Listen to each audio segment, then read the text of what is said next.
नमस्कार दोस्तों, आप सभी का अपने YouTube चैनल आशा स्टडी पॉइंट पर स्वागत है। आज दोस्तों हम चर्चा करने वाले हैं खेल प्रतियोगिता में ग्रांड स्लैम के बारे में। आज हम सब देखेंगे कि ग्रांड स्लैम में कौन कौन सी स्पर्धाएं होती हैं और उसमें क्या क्या टाइप्स ऑफ क्वेश्चन बनने के चांसेस बनते हैं। पहले बेसिक जानकारी करेंगे हम लोग, ग्रांड स्लैम किस तरीके से, उससे महत्वपूर्ण जानकारियां क्या पूछी जा सकती हैं। इसी के साथ वर्ष 2023 जो करंट अफेयर से रिलेटेड हमारा टॉपिक होगा, उसमें कौन सी प्रतियोगिताएं संपन्न हो गई और कौन सी कब होंगी, किस तरीके से आगे की जानकारी के बारे में समझेंगे। तो चलिए दोस्तों शुरुआत करते हैं। ग्रांड स्लैम के बारे में अगर हम बात करते हैं तो ये आपकी 4 प्रतियोगिताएं मिलाकर आपकी जो होती है ग्रांड स्लैम होती है। इस प्रतिस्पर्धा में बात करें दोस्तों तो आ जाता है आपका पहले नंबर पे ऑस्ट्रेलियाई टेनिस ओपन होती है, दूसरा जो होता है फ्रेंच ओपन होता है, तीसरा आपका विंबलडन होता है और चौथा अमेरिकन या यूएस ओपन के नाम से जाना जाता है। थोड़ा सा दोस्तों इनके इतिहास के बारे में चर्चा कर लेते हैं। तो अगर हम ऑस्ट्रेलियाई टेनिस ओपन के बारे में बात करते हैं या ऑस्ट्रेलियाई ओपन के बारे में बात करते हैं तो सबसे पहला महत्वपूर्ण क्वेश्चन यहीं से आपका बनता है। इन सारे ही कप से रिलेटेड क्वेश्चन आपके पेपर में पूछे जाते हैं। तो सिंपल पहले ही क्वेश्चन पूछेगा आपसे, ऑस्ट्रेलियाई ओपन कप का संबंध किस खेल से है। तो दोस्तों याद रखिएगा, लॉन टेनिस से, यानी ये प्रतियोगिता क्या है आपकी टेनिस में, लॉन टेनिस से रिलेटेड है। टेबल टेनिस भी होता है, तो ऑप्शन आपको कंफ्यूज करने के लिए वहां पे टेबल टेनिस भी दिया जाता है, लेकिन आपको कंफ्यूज नहीं होना है। ये सारे के सारे किसी भी कप से क्वेश्चन बने, चाहे वो आपका ऑस्ट्रेलिया हो, चाहे फ्रेंच हो, चाहे विंबलडन हो, चाहे आपका यूएस या अमेरिकन हो, सभी के संबंध जो है लॉन टेनिस से है। नेक्स्ट दोस्तों बात करते हैं शुरुआत के बारे में। तो ऑस्ट्रेलियाई ओपन 1905 से शुरू किया गया। फ्रेंच ओपन के बारे में बात करें तो 1891 से शुरू किया गया। विंबलडन के बारे में बात करते हैं तो 1877 से शुरू किया गया। अमेरिकन या यूएस के बारे में बात करते हैं तो 1881 से शुरू किया गया।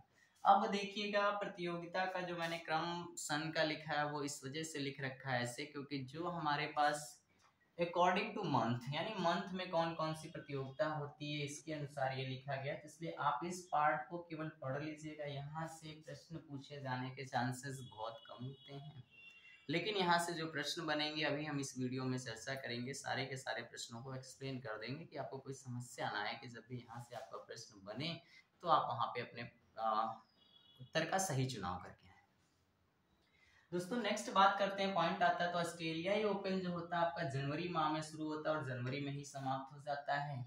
कहाँ पे होता है तो मेलबर्न में होता है। मेलबर्न प्लेस के बारे में बात करें दोस्तों तो ऑस्ट्रेलिया में पड़ता है, इसी वजह से इसका नाम पड़ गया ऑस्ट्रेलियाई टेनिस ओपन। ठीक है, मैदान की बात करते हैं दोस्तों तो हार्ड कोर्ट पर ये प्रतियोगिता संपन्न होती है। ये आपका जो प्रतिस्पर्धा होती है वो हार्ड कोर्ट पर होती है। नेक्स्ट आता है दोस्तों फ्रेंच ओपन के बारे में बात करते हैं। तो ये ग्रांड स्लैम जो होता है आपका मई जून में होता है और कहाँ पे होता है तो पेरिस में होता है।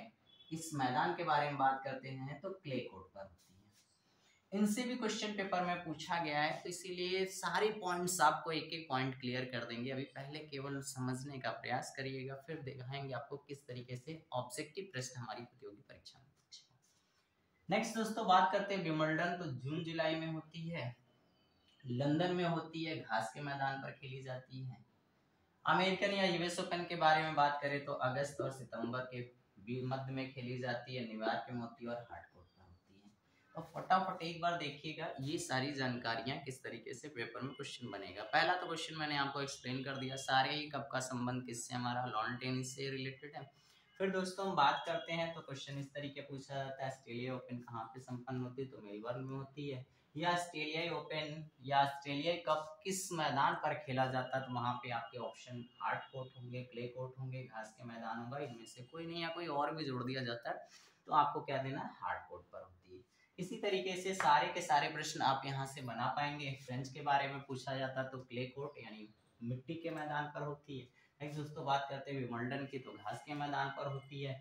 और अमेरिकन यूएस जो होता है ये हार्ड कोर्ट पर। यानी दो प्रतियोगिताएं हमारी इस तरीके की होती है स्पर्धाएं, ऑस्ट्रेलियाई और अमेरिकन, दोनों ही हार्ड कोर्ट पर खेली जाती है। तो ये कुछ बेसिक जानकारियां थी जो हमने ग्रांड स्लैम के बारे में जाना। यानी इन 4 कपों से मिलाकर हमारा ग्रांड स्लैम बनता है और जिनका समय निर्धारित किया गया, जनवरी में शुरू होकर जनवरी में ही समाप्त हो जाती है ये वाली प्रतियोगिता। इसमें लगभग 15-16 तारीख से शुरू होती है, 15-16 तारीख तक जाती है। तो ये आपके 2 महीने के बीच में संपन्न होती है। सेम एज कंडीशन सब में इसी तरीके से होती है, यानी अगर फर्स्ट वीक मंथ के स्टार्टिंग में होता तो लास्ट तक जाते जाते एंड हो जाती है। और अगर आपका 15 के बाद यानी 15 तारीख के बाद अगर ये प्रतियोगिता स्टार्ट होती है तो लगभग नेक्स्ट मंथ के 15 तारीख तक समाप्त हो जाती है। तो इसी वजह से यहाँ पे मई जून लिखा हुआ है, जून जुलाई लिखा हुआ है, अगस्त सितंबर। तो अभी आप देख रहे होंगे दोस्तों कि इस समय हमारे पास केवल मात्र एक प्रतियोगिता संपन्न हुई होगी। वो कौन सी संपन्न हुई होगी? तो वो दोस्तों हम बात करते हैं ऑस्ट्रेलियाई टेनिस ओपन 2023। ये पॉइंट आपके लिए महत्वपूर्ण बनता है। यहाँ से प्रतियोगी परीक्षा में प्रश्न अभी पूछे जा रहे हैं। जब सारे के सारे संपन्न हो जाएंगे तो सभी से प्रश्न पूछे जाने की संभावनाएं बढ़ जाती हैं, बल्कि पूछा ही जाता है। आप अगर देखेंगे तो प्रीवियस पेपरों में ऐसे प्रश्न पूछे जा चुके हैं यहाँ से, ठीक है।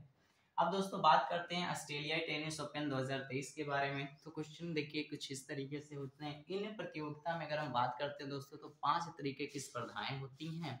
वो होती हैं आपके पुरुष एकल, महिला एकल, पुरुष युगल, महिला युगल, मिश्रित युगल। यानी बात करें मैन सिंगल, वुमेन सिंगल, आपका मैन डबल, वुमेन डबल और मिश्रित डबल, ठीक है ना, मिक्स डबल, मिश्रित युगल। तो इस तरीके से प्रश्नों को आप पेपर में दिया जाता है। और देखिए यहाँ पे दोनों तरीके से आपको याद रखना है, विजेता टीम, विजेता कौन रहता है और उप विजेता दोनों का, ठीक है। तो ज्यादातर प्रश्नों में आपके विजेता से क्वेश्चन पूछे जाते हैं, लेकिन फिर भी आपको क्या है, जो रनर अप रहता है इसके बारे में भी जानकारी होनी चाहिए। तो इसीलिए इस चार्ट के माध्यम से हम लोग पूरी जानकारी करेंगे किसके बारे में, ऑस्ट्रेलिया टेनिस ओपन के बारे में। तो चलिए इस बार जो हम बात करते हैं 2023 के लिए ऑस्ट्रेलिया टेनिस ओपन में, स्पर्धा में पुरुष एकल विजेता में रहे हैं नोवाक जोकोविच, जिनका संबंध सर्बिया से है। सर्बिया यानी कंट्री का नाम है। देखिएगा यहाँ पे कभी कभी डायरेक्ट प्रश्न ये भी पूछ लेता है कि नोवाक जोकोविच किस देश के लिए खेलते हैं या नोवाक जोकोविच का संबंध किस खेल से है। तो ये सारी जानकारियां इसमें छिपी हुई है, ठीक है। ऑब्जेक्टिव बनाने का हमेशा प्रयास किया करिए। टॉपिक को समझना है, टॉपिक के समझने के बाद उनसे बनने वाले क्वेश्चन को आपको बनाना है। और जब आप किसी भी कंपटीशन की तैयारी करते हैं तो उससे पहले आप उससे रिलेटेड प्रैक्टिस सेट को जरूर सॉल्व किया करिए। तो प्रैक्टिस सेट सॉल्व करने से क्या होता है कि हर जो पॉइंट को हमने पढ़ रखा है उसमें बनने वाले जो क्वेश्चंस होते हैं उसकी जानकारी हमें हो जाती है, ठीक है। तो चलिए दोस्तों पहला पॉइंट हम बात करते हैं, पुरुष एकल विजेता में रहे नोवाक जोकोविच, सर्बिया से रिलेटेड है। उप विजेता में रहे स्टेफानोस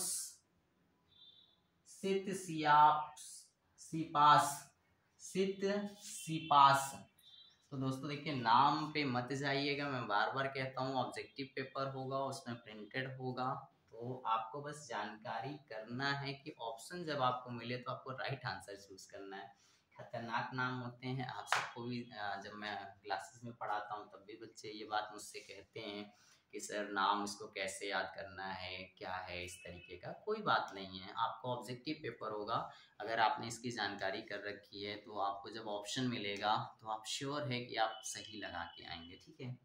विजेता के बारे में देखिए, पुरुष एकल नोवाक जोकोविच सर्बिया से है।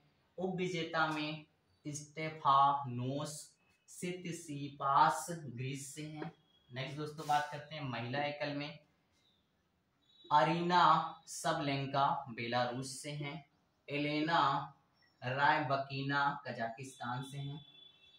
नेक्स्ट बात करते हैं दोस्तों पुरुष युगल में, पुरुष युगल मतलब 2 प्लेयर एक टीम में। यहाँ पे भी देखिएगा इस तरीके का अगर प्रश्न आपसे पूछा जाए टेनिस से रिलेटेड प्लेयरों के बारे में तो ध्यान दीजिएगा। सिंगल में जो होते हैं, एक आपका जो सिंगल की बात करते हैं तो देखिए यहाँ सिंगल मतलब एक प्लेयर इधर एक प्लेयर इधर। डबल में क्या होगा, एक साइड में 2 प्लेयर और उधर भी 2 प्लेयर।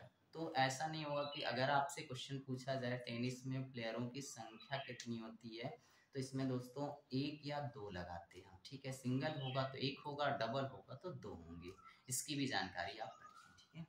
चलिए नेक्स्ट दोस्तों बात करते हैं पुरुष युगल के बारे में।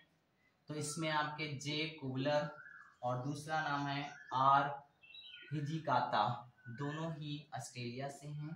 फिर से नाम देख लीजिएगा, जे कुबलर, आर हिजिकाता ऑस्ट्रेलिया से हैं।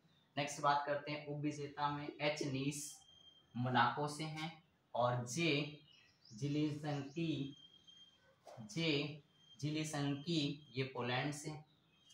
नेक्स्ट दोस्तों बात करते हैं महिला युगल में बारबोरा क्रेजिकोवा, और दूसरा नाम है कैटरीना सिनियाकोवा, दोनों चेकिया से हैं। नेक्स्ट दोस्तों हम बात करते हैं उपविजेता में एस ओयामा ई शिवहारा जापान से है। ठीक है, तो ये महिला युगल में नाम आप फिर से देखिएगा, बारबोरा क्रेजिकोवा, कैटरीना सिनियाकोवा, उपविजेता में एस ओयामा और ई शिवहारा, ये जापान से है। नेक्स्ट दोस्तों मिश्रित युगल में बात करते हैं।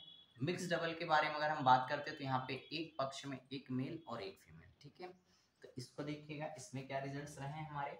इसमें विजेता के बारे में बात करते हैं तो एल स्टेफनी, और दूसरा नाम रहा R Matos, L Stephanie R Matos, ये ब्राजील। इसमें बात करते हैं दोस्तों तो ये मेल है और ये फीमेल है।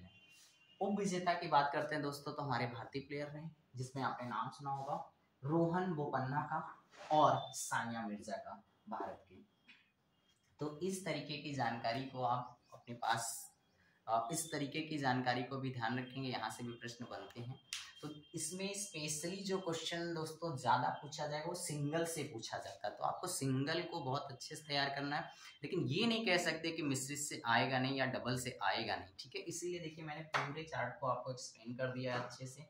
आप इसको वीडियो को 2 बार 3 बार देखेंगे तो ये जो नाम है आपको ऑलमोस्ट तैयार हो जाएंगे। फिर से मैं कहता हूँ कि इस तरीके का अगर कोई प्रतियोगिता होती है जिसमें इस तरीके के नाम होते हैं, या कुछ आपको ऐसा लगता है कि बड़ा हार्ड सा लग रहा है या तैयार नहीं हो पाएगा, तो 2-3 बार आप वीडियो को देखें, लिखने 1-2 बार लिख कर प्रैक्टिस करें तो तैयार हो जाएंगी सारी चीज़ें। ठीक है, फिर मिलते हैं नेक्स्ट प्रतियोगिता के साथ, यानी जब आपका फिर आगे की, जब इसी से ग्रांड रिलेटेड, स्लैम से रिलेटेड नेक्स्ट प्रतियोगिता आपके फ्रेंच ओपन होगी, वो आपकी मई में शुरू होगी जून तक। जैसे इसका रिजल्ट आता है तो फिर हम लोग इस ग्रांड स्लैम को कंटिन्यूअस फिर आगे बढ़ाएंगे, यानी लास्ट एंडिंग कब तक नहीं होगी हमारी, ये सितंबर में जब कम्प्लीटली हो जाएगी तब ये पार्ट आपका कंप्लीट होगा। यानी ये समय समय पे हम इससे आपको अपडेट कराते रहेंगे। चैनल पे नए हैं तो चैनल को लाइक करिएगा, सब्सक्राइब करिएगा, शेयर करिएगा। फिर मिलते हैं नेक्स्ट वीडियो में। थैंक्स।